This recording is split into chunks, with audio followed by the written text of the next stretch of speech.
Salve grata ad mea historia mico capsula. Comme je viens de vous le dire en latin, bonjour et bienvenue dans ma capsule du flash d'histoire. Comme le nom de ma capsule l'indique, je vais vous parler d'histoire, plus particulièrement des chevaliers.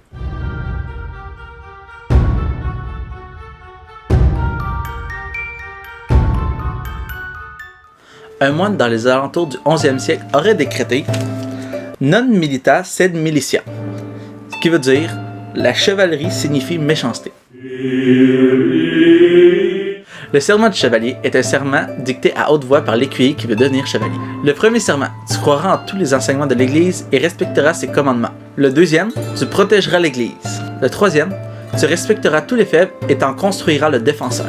Le quatrième, tu aimeras le pays où tu es né. Le cinquième, tu ne fuiras jamais devant l'ennemi.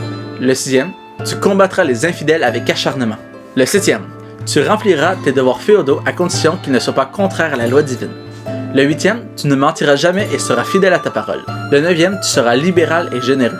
Et le dixième, tu seras toujours le défenseur du droit et du bien face à l'injustice et le mal. Ces traductions sont des traductions approximatives car l'ancien latin était assez difficile à traduire avec notre français actuel. C'est aux alentours du 13e siècle, grâce à l'influence des moines, des évêques et des femmes qui préféraient la courtoisie à la guerre, que la chevalerie est devenue l'idéal le plus pur pour le combattant médiéval. Pour pouvoir prêter serment, il fallait être adoublé par le roi ou un seigneur qui possédait des terres et un titre de noblesse.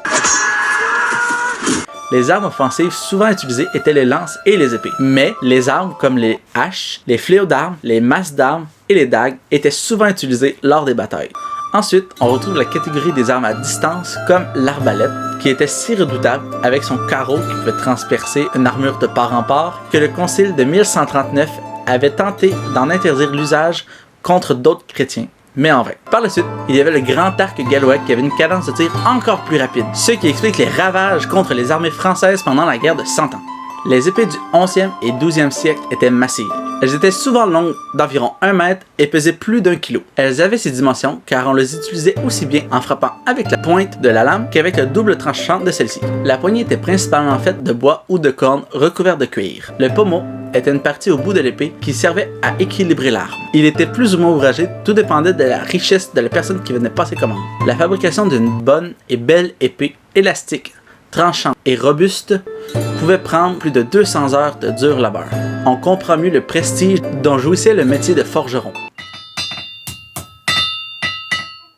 Jusqu'au milieu du 11e siècle, la protection la plus répandue était fournie par la brogne, une solide tunique de cuir renforcée d'écailles de métal. Puis la cotte de maille, ou aubert, devint très prisée. Celle-ci, faite d'anneaux entrelacés plus ou moins fins et serrés selon le cou, protégeait le corps jusqu'aux genoux. Les jambes et les bras, eux, étaient recouvertes de chausses et de manches de maille. Sous la cotte de maille, on retrouvait une tunique rembourrée appelée le gamboison qui servait à amortir les coups et réduire le frottement. Une cotte d'armes en étoffe avec les armoiries du combattant était portée par-dessus le tout. À partir du 13e siècle, on renforce la protection de la poitrine, des bras et du dos en y ajoutant des plaques de métal, rendant plus difficile la pénétration des armes. Et enfin aboutit au 15e siècle, un grand harnois blanc, armure complète, articulée, très robuste, plus lourde et plus chère. Enfin, la tête du chevalier était protégée par un casque. Le aume était une simple calotte hémisphérique renforcée d'un nasal dès le 11e siècle, puis d'un ventail ou d'une visière percée d'œillères. Au 12e siècle, le aume était fermé. Il était cylindrique avec 2 ouvertures horizontales qu'on appelait les vues, plus des trous de ventilation en dessous. Sur le aume, un cimier porte le symbole héraldique du chevalier, arrondissant le casque qui n'est mis en place qu'au moment du combat. Pour finir, le bouclier venait compléter l'équipement de protection du chevalier. Le modèle normand en forme d'amande est fait en bois recouvert de cuir, mais très encombrant. Il est remplacé par la targue, de formes variées, sur laquelle est peint les armes du chevalier. Capable de charger au galop, de supporter la presse de la mêlée et être assez robuste pour porter le barda du chevalier. Un chevalier doit posséder plusieurs montures car il n'est pas rare de voir son destrier tué lors de la bataille, malgré les couvertures de mailles censées le protéger. La chasse est vécue au Moyen-Âge comme un entraînement à la guerre, tant sur le plan psychologique que physique, car la faune sauvage des forêts médiévales est capable de mettre à rude épreuve la robustesse des chasseurs les plus déterminés, donnant l'occasion de vérifier leur capacité de maîtrise et d'endurance. La formation du guerrier commence par la chasse, en même temps que l'équitation et les soins aux chevaux. Le chevalier fraîchement doublé doit parcourir le monde afin d'acquérir des expériences et faire preuve de sa vaillance. Il trouvera dans la pratique de ces tournois l'occasion de se distinguer et de se faire un nom, chose assez vitale pour les chevaliers de modeste origine. Ces tournois sont des moments forts de la vie chevaleresque. Ils font office de grandes manœuvres au cours desquelles on s'entraîne pour la guerre. Dans ces tournois se présentent sur des estrades belles dames et gentes demoiselles, qui sont parées de leurs plus beaux atours pour assister au combat. Si celle-ci confie ses couleurs à un combattant, celui-ci devra vaincre ou mourir. La vie est dure aux chevaliers.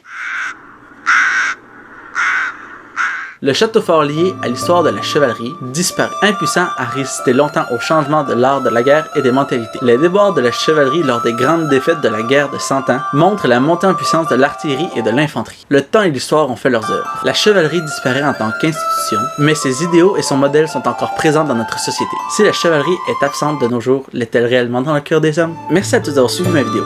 Laissez un like ou un commentaire sur le sujet de la prochaine capsule d'histoire que vous aimeriez écouter dans le futur. Je vous dis au revoir et à la prochaine!